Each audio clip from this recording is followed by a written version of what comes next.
Hi guys, क्या हाल है? बढ़िया सब। तो आज की वीडियो में तुम्हें बताऊंगा मैं अपकमिंग इवेंट्स जो तुम देखने वाले हो एक हेड आइलैंड में। जी हाँ, एक हेड आइलैंड जो कि वन ऑफ आर्क ख़त्म होने के बाद में अगला आर्क है। तुम्हें ये आर्क देखने को मिल रहा है 7 जनवरी से, मीन 7 जनवरी से ये आर्क स्टार्ट हो जाएगा। जो कुछ इम्पॉर्टेंट इवेंट्स तुमको देखने को मिलेंगे, लाइक पिछले आर्क में गियर 5 था, किंग ऑफ द हिल जोरो था, जोरो का आसुरा फॉर्म था, एंड सांजी का इफ्री जैम में था। तो ऐसे ही कुछ अपकमिंग बड़े इवेंट्स हैं जो तुमको देखने को मिलेंगे इसमें आने वाले एक हैंड आइलैंड में, जिसके लिए तुम प्रिपेयर हो सकते हो, क्योंकि यही इवेंट्स हैं, यही बड़ी बड़ी फाइट्स हैं जो कि इस अपकमिंग आर्क को जिंदा रखेगी ब्रो। वानो तो बहुत बड़ा आर्क था, एक हैंड आइलैंड उतना बड़ा आर्क नहीं है, लेकिन जो एनकाउंटर्स है ना इसमें वो भी कम नहीं है, क्योंकि हमें स्टार्ट ही जब करने जा रहे हैं सैंक से, तो तुम समझ सकते हो। डोंट गेट मी रॉन्ग, सैंक्स का मैं उतना बड़ा फ़ैन नहीं हूँ, but still the technique he uses is just phenomenal. तुम जानते हो मैं किस टेक्निक की बात कर रहा हूँ। जी हाँ, सैंक्स वर्सेस यूजलेस कैप्टन किड। जी हाँ, अपना ये यूजलेस कैप्टन मिड वापस से हारने वाला है। इस बंदे की कोई ग्लोरी नहीं है और बंदे के पास में कांग्रेस साकी है बिना किसी रीज़न के। सांजी के पास कांग्रेस साकी नहीं है, बट इसके पास में कांग्रेस साकी है। क्यों है ओडा ही जाने। फिलहाल के लिए आ जाते हैं फाइट पे। तो सैंक्स वर्सेस कैप्टन यूजलेस मिड, ये इनकाउंटर में तुम्हें दिखने जाएगा कैसी टेक्निक जो कि हमने रॉजर के द्वारा देखी थी। रॉजर ने सबसे पहले ये टेक्निक यूज़ करी थी ओडिन के against. If you remember then that encounter where he uses कामुसारी मीन्स डिवाइन डिपर्चर, वो टेक्निक वापस से सैंक्स यूज़ करने वाला है। And I am telling you bro, that technique is so dope, so dope. I am really looking forward to see the animation, क्योंकि मज़ा आ जाएगा bro. Divine departure, the name suggest the worth, बहुत सही technique है। तो वो तुम्हें देखने को मिलेगा। देन फर्दर तुमको देखने को मिलेगा CP0 वर्सेस स्ट्रॉ हैट। जी हाँ, ये भी एक इवेंट है जो तुम्हें देखने को मिलेगा। और CP0 का वापस से कुत्ता भर दिया गया है, क्योंकि CP0 ब्रो, जहाँ पे तुम लूफी के गियर सेकंड से हार गए थे, तुम क्या एक्सपेक्ट कर रहे हो कि रॉब लूची अब मार पाएगा लूफी? नहीं ब्रो, पॉसिबल ही नहीं है। अगर तुम्हें याद ना हो तो तुम्हें इसी फाइट के अंदर में लूची की अवेकनिंग देखने को मिलेगी। लूची ने भी अपना डेविल फ्रूट अवेकन कर लिया है। उसका अवेकन फॉर्म उसको कुछ एबिलिटीज़ देता है जो तुम खुद देख लेना। Just for the event, Luffy का गियर 5 वर्सेस अवेकेंड रॉब लूची की फ़ाइट हमें देखने को मिलेगी। एंड जोर वर्सेस काकू का भी फाइट देखने को मिलेगा, जो कि ठीक ठीक था, उतना कुछ खास नहीं था। एंड जिस चीज़ के बारे में मैं वेट कर रहा हूँ ब्रो, उसमें तुम्हें जो Pacifista version of Jinbe versus Sanji देखने को मिलेगा ब्रो। तुम्हें ग्रज के बारे में तो पता है कि सांजी जिनबे को नहीं पसंद करता है, just for the obvious reasons.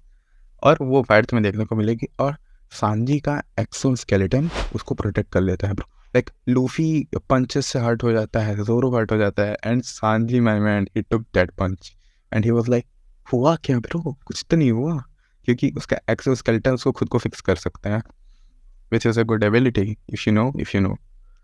तो अब आगे अपने को जो फाइट देखने को मिलेगी, वो फाइट होने वाली है the most awaited fight, I would say, law versus black beard. हमें ब्लैक बियर्ड की एबिलिटी के बारे में और पता चलेगा। ये एक ऐसा इवेंट होने वाला है जहाँ पे तुम्हें अपने ड्रग डीलर चॉपर के कुछ कांड के बारे में पता चलेगा। जी हाँ, चॉपर ने कांड कर दिया ब्रो। चॉपर ने कोई तो उसको ड्रग या फिर मेडिसिन दी है बेपो को। If you remember, Bepo is also the right hand man of Law, and उसका सोलोंग फॉर्म हमें देखने को मिलता है। मैं तभी वंडर कर रहा था कि वानो में इसका सोलोंग फॉर्म क्यों नहीं देखने को मिला, और इस बार अपने को इसका सोलोंग फॉर्म देखने को मिलेगा। बेपो का Solang form bro, that looks majestic. और वो सोलोंग फॉर्म से लॉ की पूरी क्रू ऑलमोस्ट मर गई है, पूरी क्रू। एंड लॉ को सेव करने के लिए बेपो जाता है सोलोंग फॉर्म में। तुम समझ लो यार, क्यूट सा बियर टू अ बीस्ट। जो ट्रांसफॉर्मेशन थी ना उससे ब्लैक बियर्ड पे जो ली है ना ब्रो, तुम देखो तुम मजा आएगा। देन आफ्टर तुम्हें जो नेक्स्ट इनकाउंटर देखने को मिलेगा वो होगा ईमू वर्सेस साबो। जी हाँ, ये भी इनकाउंटर देखने को मिलेगा। साबो का अलग ही सीन चल रहा है, तो मैं ज़्यादा स्पॉइल नहीं करना चाहता हूँ, बट तुम्हें कुछ चीज़ें ऐसी देखने को मिलेंगी जिनके लिए तुम बहुत टाइम से वेट कर रहे हो। तुम्हें गोरोसाइज की नए नए डेविल फ्रूट्स देखने को मिलेंगे, उनके डेविल फ्रूट फॉर्म देखने को मिलेंगे जो 5 एल्डर्स हैं, and for some reason they are from the real world, if you remember. इसमें अपना गांधी भी है, इफ़ यू नो, एंड उसकी भी डेविल फ्रूट्स अपने को सिल्वर दिखते हैं। एग्जैक्ट डेविल फ्रूट नहीं दिखता है, सिल्वर ही खाली दिखेगा अभी। And then the next event which you are going to see is Sabo is captured. Sabo को कैप्चर कर लिया गया है, और साबो को सेव करने के लिए कौन जाता है? The hero of the navy, Garp. Garp goes to save Sabo. मतलब ये ऊपर से देख के कह रहा होगा, भाई मेरे में क्या गलती थी, मेरे को क्यों नहीं बचाया, मैंने क्या कुछ गलत कर दिया था? साबो को बचाने के लिए गार्क जाता है, और Garp throws the first ever attack which will show the power of the Garp. बस आज तक हमने सुना है कि वो हीरो या नेवी का वो बहुत पावरफुल है, लेकिन कितना पावरफुल हमने देखा नहीं कभी भी एक्शन में। तो Garp goes in action with galaxy impact. जी हाँ, ये उसके अटैक का नाम था। उसने एक पंच से, एक हाकी कोटेड पंच से पूरा का पूरा आइलैंड डिस्ट्रॉय कर दिया, एक हाकी कोटेड पंच से। Can you imagine the destructive power? बहुत बहुत, पूरे के पूरे ब्लैक बियर्ड का आइलैंड हिल गया था ब्रो उस पंच से।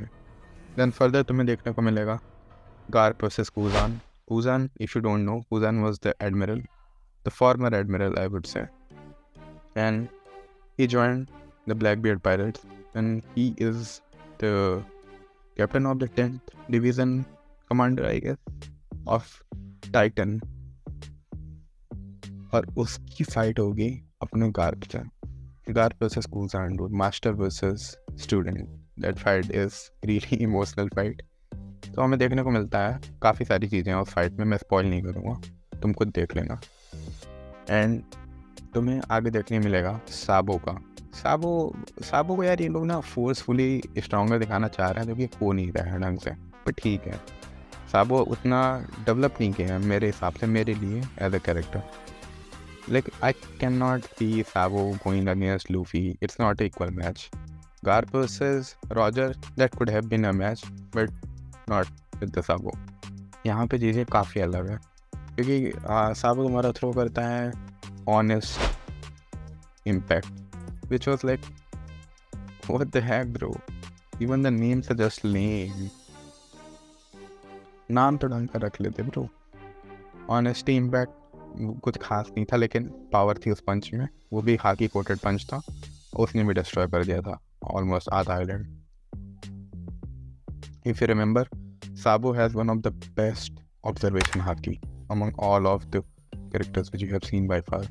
Sabo, Enel, and Sanji, these guys have tremendous observation haki. But when it comes to armament haki, I don't think they got so much of a good things. लेकिन गार्क से train होने के बाद में तुम्हें इतनी तो चीज़ें मिल ही जाती हैं कि तुम्हारा एक ऑनेस्टी इम्पैक्ट ऑलमोस्ट एक आइलैंड के पार्ट को तो डिस्ट्रॉय कर ही देगा, और वो हुआ भी। फिर तुम्हें फर्दर आगे देखने को मिलेगा लूफी का गियर इन एक हैंड आइलैंड कॉस्ट्यूम। उसमें वो गियर शिफ्ट में जाएगा, फाइट्स वगैरह होंगी। मैं चीज़ें स्पॉइल नहीं करना चाहता हूँ, बट मेन इवेंट्स में तुमको जो 5 एंडर्स है उसमें सैटर्न का डेविल फ्रूट देखने को मिलेगा। ठीक है ना, one of the 5 elders Saturn का डेविल फ्रूट भी एक मिथिकल जोन फ्रूट है मेरे हिसाब से। और वो एक कौन सा जोन फ्रूट है, अगर तुमको उस पर डिटेल वीडियो चाहिए तो हमें बता सकते हो, मैं बनाऊंगा उस पर वीडियो। फ़िलहाल के लिए यही सारे कुछ इवेंट्स हैं, और बहुत जल्दी हमें सैटर्न वर्सेस लूफी भी देखने को मिलेगा। And not to mention there is Kizaru also. So Kizaru versus Luffy भी थोड़ा सा मूवमेंट के लिए तुमको देखने को मिलेगा, जैसे गुड थिंग। और हमें लूफी के डेविल फ्रूट के बारे में भी काफ़ी चीज़ें पता चलती हैं। इसी आर्क में तुम्हें पता चलेगा कि लूफी का डेविल फ्रूट एक ऐसा डेविल फ्रूट है जो कि आउट ऑफ इमेजिनेशन चीज़ें क्रिएट कर सकता है। Means whatever Luffy can imagine, he can make it into reality. अगर तुम्हें इस पे और डिटेल वीडियो चाहिए लूफी के अवेकन डेविल फ्रूट के बारे में, which is Hito Hito no Mi, not Gomu Gomu no Mi, then तुम कमेंट कर सकते हो। Every suggestion is going to happen. अगर तुम्हें अपने सजेशन को रियलिटी में लाना है तो करो कमेंट। तब तक के लिए signing off, this is Toxic. ここから出てこのブス私そんなにブスじゃないのにブスって言われたちょっと演技しすぎじゃない